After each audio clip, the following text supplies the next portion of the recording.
Okay, so I just wanted to make this video just to give you a little bit of insight into some things that are actually kind of useful.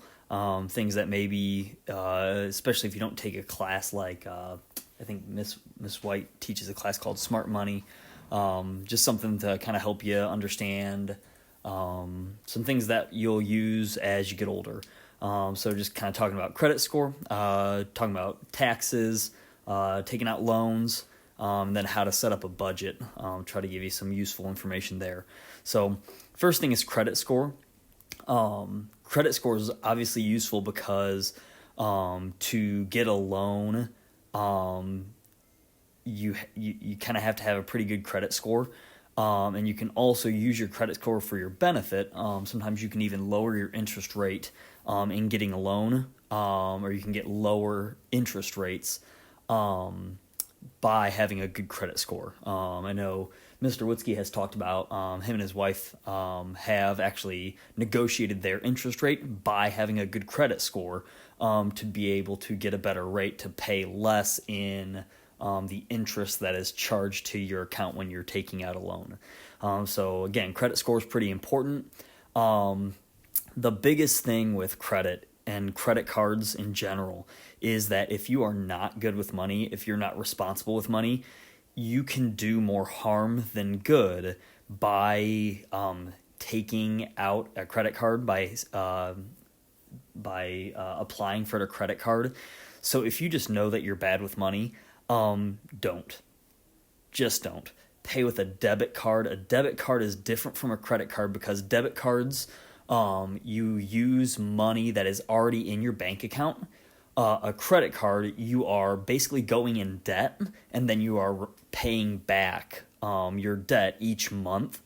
And so with a debit card, you have to have the money already there. With a credit card, you can actually put yourself in debt. You can spend more than you actually have, which is what makes it very dangerous. So just know that if you are bad with money, pay with cash or pay with a debit card. Don't take out a credit card. So the things that help you help you your credit score, if you decide to take one out, is to pay your credit cards on time. When you give late payments or you miss payments, that can hurt your credit score. So just make sure that I have 2 reminders in my phone for each card that I pay. I have one the day before and I have one the day of my due date to make sure that I'm paying off my credit score. The other thing is that it helps so the way to kind of start, especially with a credit card, is pay off your credit card every single month. If you don't, you can, each credit card that you have, you can just pay a minimum payment. So, it'll be like $25 or $35 a month or something like that. But for the amount that you don't pay off, you are charged interest for. And so if you decide to just pay the minimum, they're actually charging you money, so you're paying additional interest on that credit card for everything that you don't pay off completely for each month. So pay your credit card on time, and again, the best practice is to pay it off each month. Pay everything that you owe each month on time. The other thing is the length of your credit history. So if you have had a credit card for a number of years and you have paid it off on time, that is something that will increase your credit score. The longer that you show that you're trustworthy with money, the better your credit score is going to be. And then even sometimes even just paying your rent on time. Some companies, like landlords and companies that rent out apartments, sometimes just paying your rent on time can increase your credit score if they report to credit bureaus. So those are 3 things that can help. Things that hurt your credit score, again, like I've said, late payment or missing payments on your credit card can hurt your credit score. If you ever miss a payment, call them. Call your credit card company right away.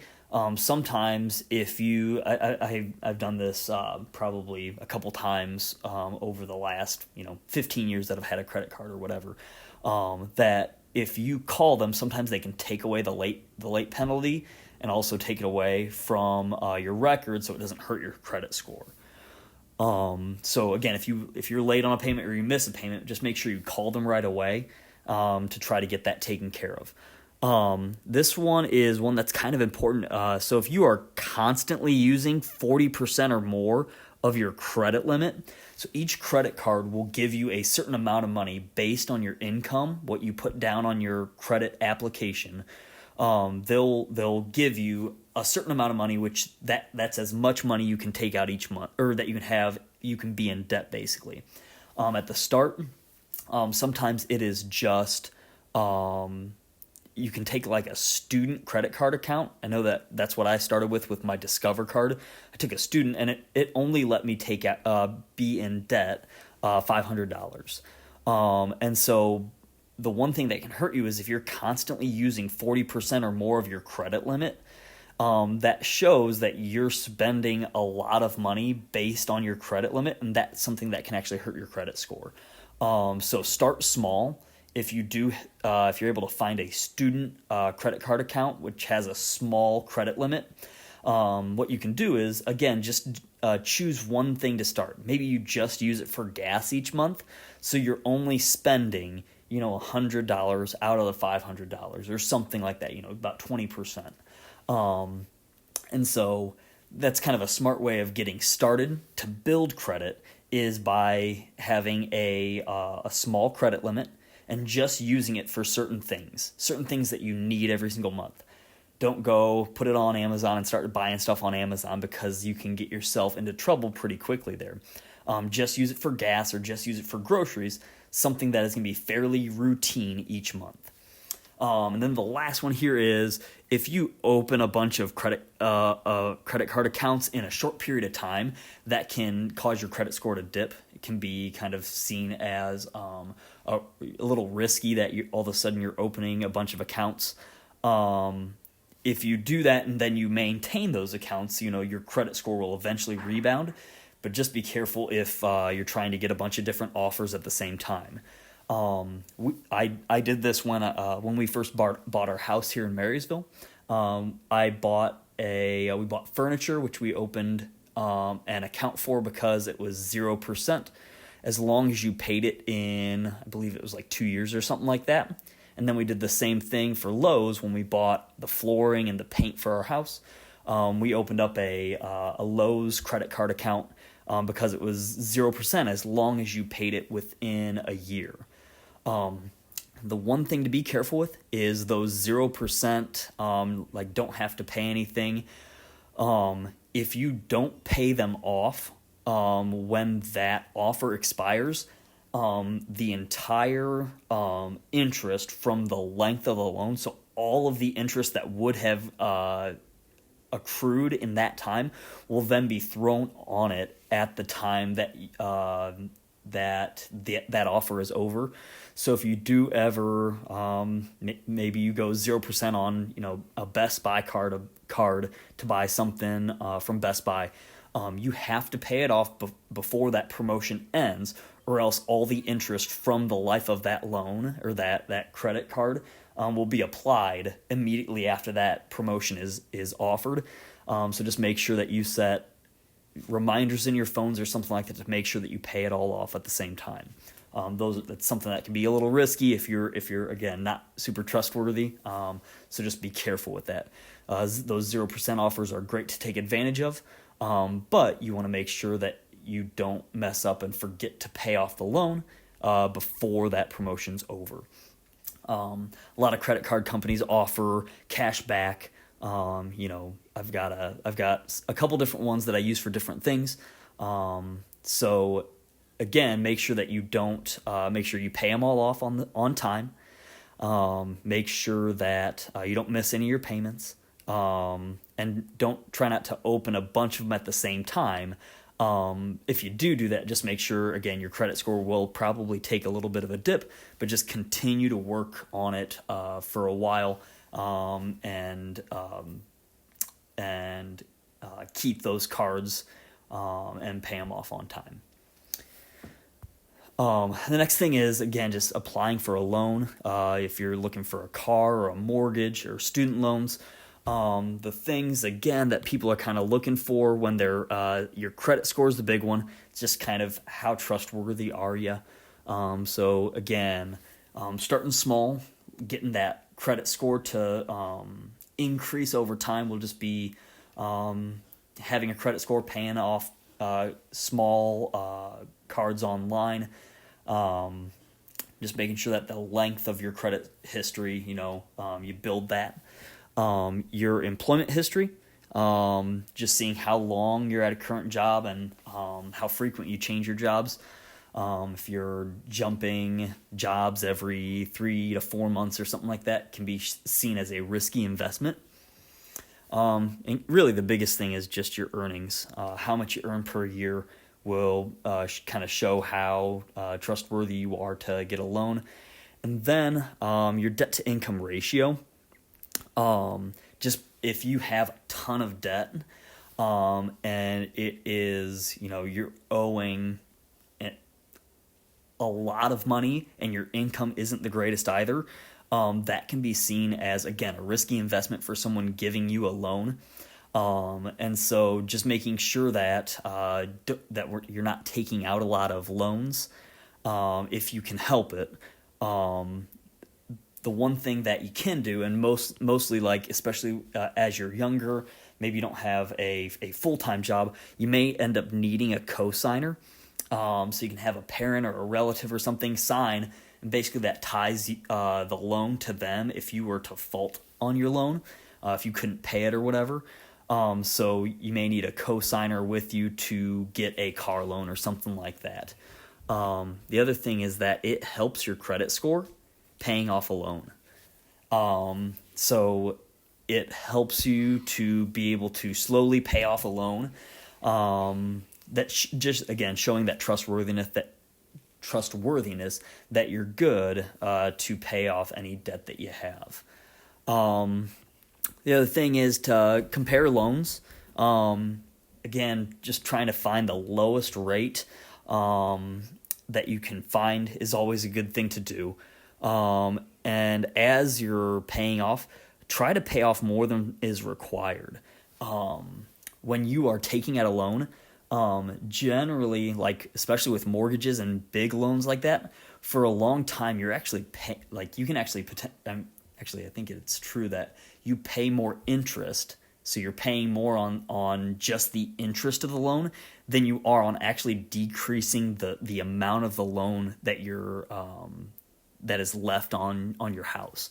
So, like, I could be paying, $1,000 on a loan, and, more than half of that sometimes is just paying off the interest of the loan. It's not actually decreasing the amount of the loan that you're paying off. So if you can pay off more than is required, so you take out a loan and they'll say your monthly payment is $200 a month or something like that for a car. If you pay $300, that extra $100 is going to be paying off what is left to pay off on the car or whatever. So if you can pay off more than what is asked of you per month, that'll actually help shorten the life of the loan, and will eventually be good to you're paying less money on the total. And then here, borrow only what you need. Sometimes loan companies can pre-approve you for, let's say you're going to buy a car or something like that, and maybe they'll say they'll pre-approve you for a $25,000 loan or something like that. That doesn't mean that you have to spend $25,000. So what can be really helpful is maybe you're pre-approved for $25,000, but try to find something cheaper so you're not pressed to the max on your monthly payments. Because that's a good way to fault on a loan, is if you take out the max amount, you have to buy groceries, you have to spend some other money, like we'll see here with budgeting. you may end up putting yourself in a tight budget or unable to make ends meet because of that loan. It's really cool to buy a new car and stuff like that, but sometimes a car can be not the wisest investment, just because, especially with a new car, as soon as you drive it off the lot and you buy it, you can no longer get that same amount of money that you bought it for.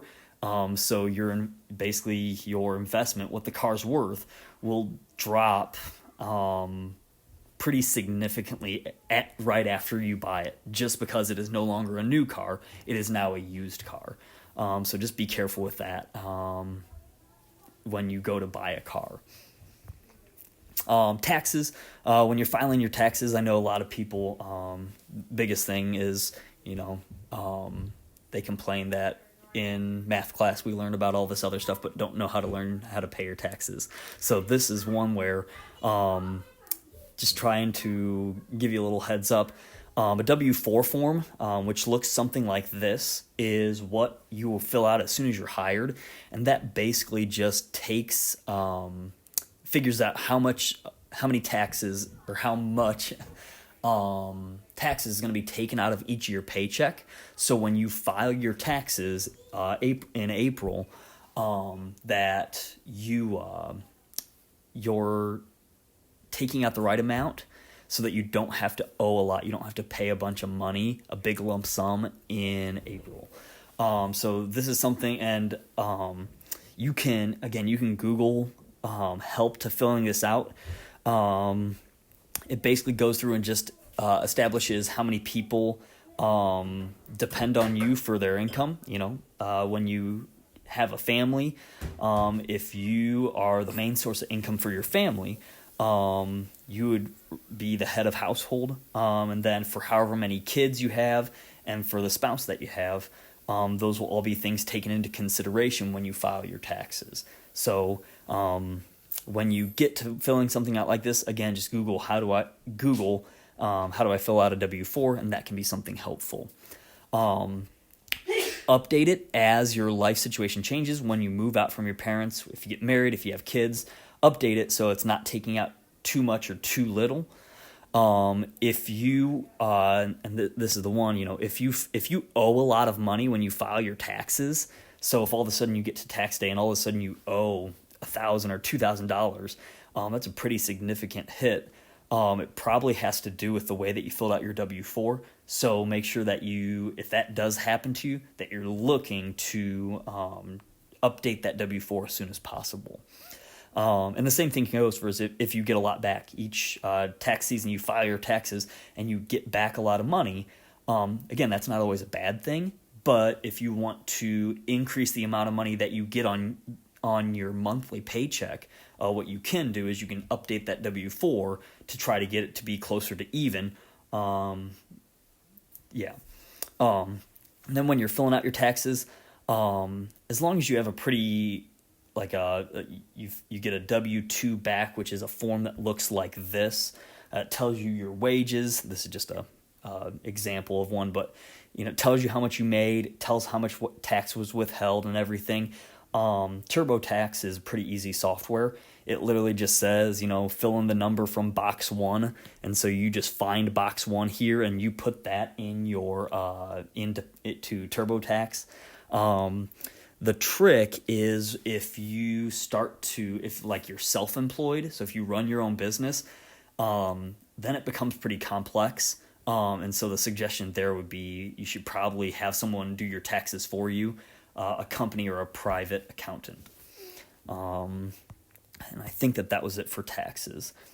Yeah. Again, when you're filing your taxes, you can always, Google how to file your taxes, use software, or hire someone to do it. Then this last thing is probably the most important thing, so hopefully you're still listening. Again, your budget, if there's a lot of different systems and stuff like that. The one that I really like, so I use Mint.com. It's all electronic. Since we use credit cards for a lot of for buying almost everything, that tracks everything online. so I can put in all of my bank accounts, all of my my credit card information, and it keeps track of everything, and I can set a budget, and then as soon as I make a transaction, I can tell what each transaction was for and put it into my budget. So Mint.com, and there are a lot of different online budget tools. I use Mint, and that's one I'll show you here in a second. The other one is the envelope system. So again, if you're not very good with money, if credit cards are, you just know that you're going to not be able to control what you're spending, envelopes is a really good system where you literally pay cash for everything. And at the start of each month, you put cash into envelopes. And so when you go to the grocery store, you bring your grocery envelope and you pay with it there.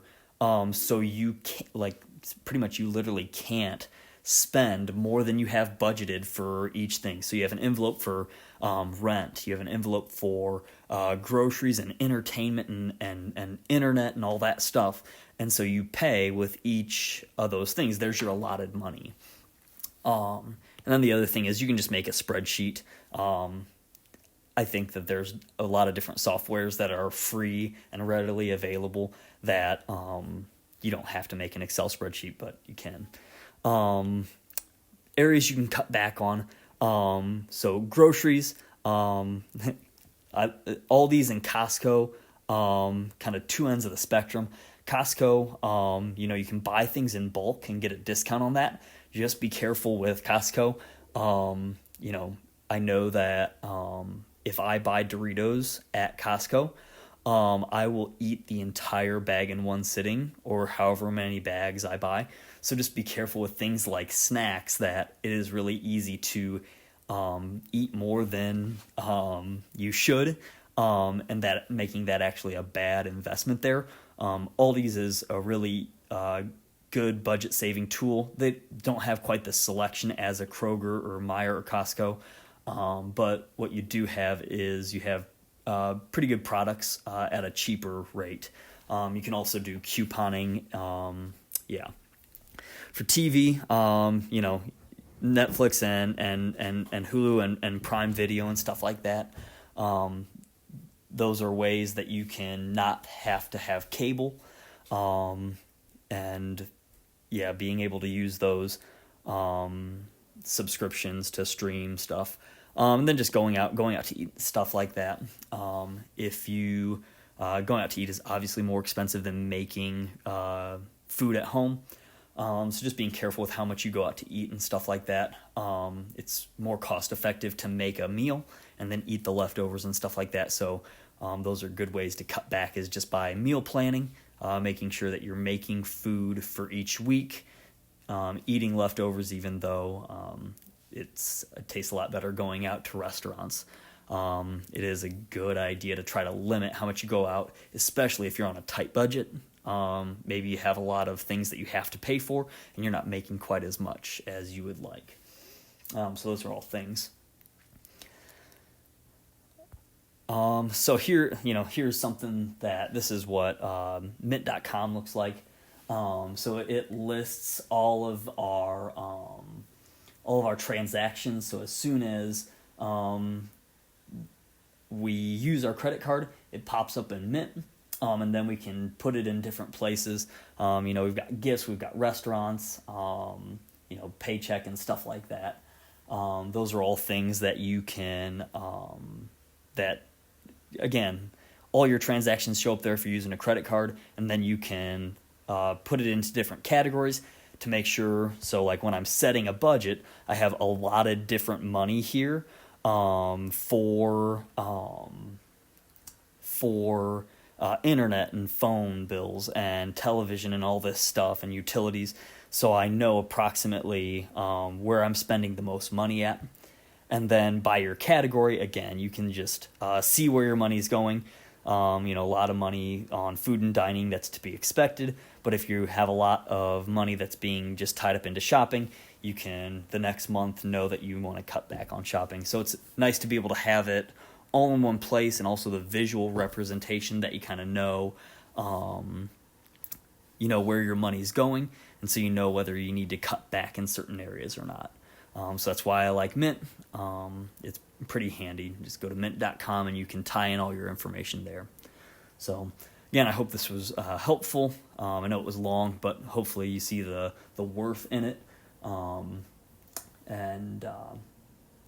Yeah, hopefully it made sense. If you have any questions or anything, you can always send me an email or Schoology message, even after you graduate or whatever, if you ever need help with any of this stuff.